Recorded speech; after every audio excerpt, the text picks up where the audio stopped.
Hello everyone, so the time as I record this is 2:30 on Thursday the 18th of June 2026. So, I will be doing yet another video here, but this time we are going to Europe, in the United Kingdom, and more specifically in a very tiny place called Makerfield.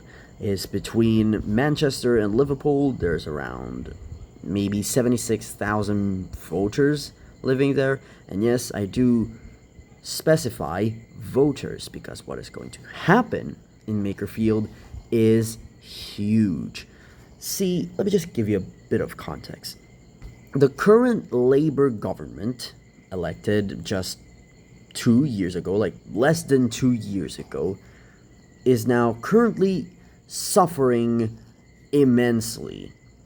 There are polls that are showing that the current Prime Minister of the United Kingdom, Sir Keir Starmer, is now the most unpopular Prime Minister ever. Like since polls began to be recorded back in like a century ago. Maybe.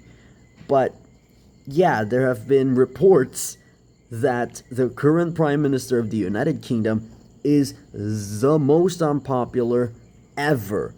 Even less popular than Boris Johnson, Rishi Sunak, Liz Truss, David Cameron, or Theresa May.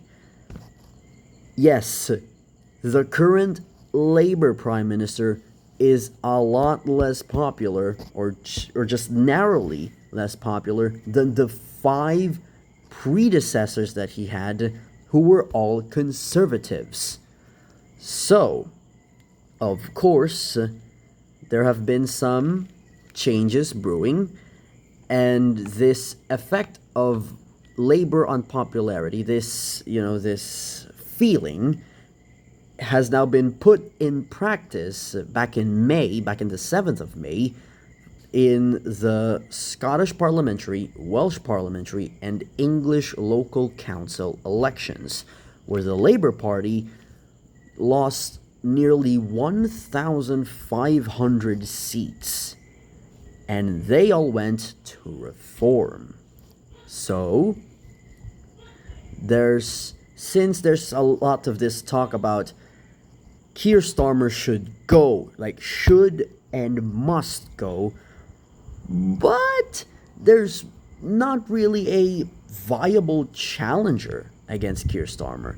There's one that's been brought up, Wes Streeting, who resigned under Keir Starmer's cabinet, and saying that he should go, and there have been rumors that he might challenge Keir Starmer, but since he doesn't have the numbers, he simply did not initiate a leadership challenge.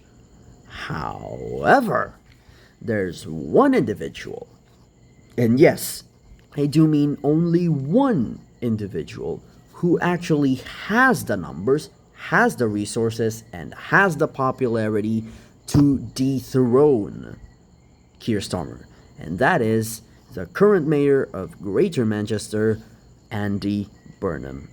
Andy Burnham is the most popular politician in the United Kingdom, with a current approval rate of 35%. Yes, not great, but it's not nothing, and it's definitely a lot better than being the most unpopular Prime Minister ever. So, a few months ago, since someone had to resign in the constituency or district of Gordon and Denton, Andy Burnham asked the National Executive Committee of the Labour Party, and he asked for permission to run in that special election, or what it's called in the United Kingdom, a by-election. But the National Executive Committee, or NEC, did not grant him permission, and they actually they actually ran someone else under the Labour Party banner in Gordon and Denton. And of course, Labour lost that seat to the Greens. The UK Greens, by the way. The Greens Party of England and Wales. There. Long story about differences between the parties of the Green parties of England and Wales, Scotland and Northern Ireland. We're not going to tackle it here.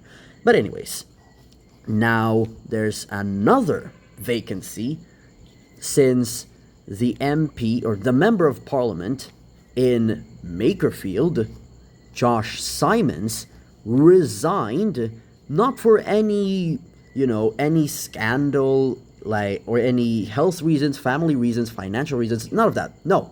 He specifically resigned. He resigned for the specific reason to allow Andy Burnham to run in a special election or by-election in Makerfield and then initiate a leadership challenge against Prime Minister Sir Keir Starmer.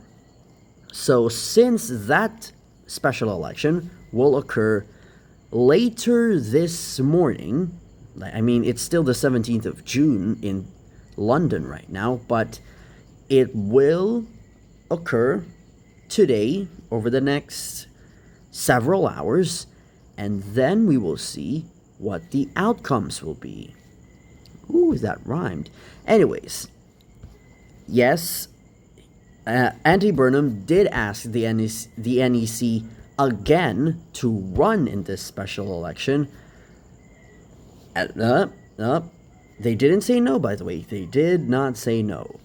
Since those in charge of the NEC had the sense that if he's not going to run in this special election, we will lose this seat and we will lose the general election in 2029.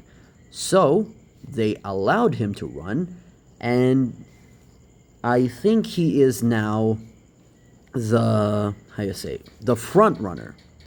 I don't know how narrow or how wide his margin of victory will be, but I think it's like big, like not so big. It's not like a landslide or something, but it is big. Since since Andy Burnham's challenger will be Robert Kenyon from Reform UK, and Reform UK is doing really well everywhere. They won every single ward in the area of Makerfield during the local council elections. And back in the 2016 vote on Brexit, they voted 65% to leave. That's right, 65% to leave. So this is not as guaranteed a win as some might speculate or assume. So this is definitely something that we should really watch, because who wins in this special election really matters. Because if Andy Burnham wins, he will do his absolute best to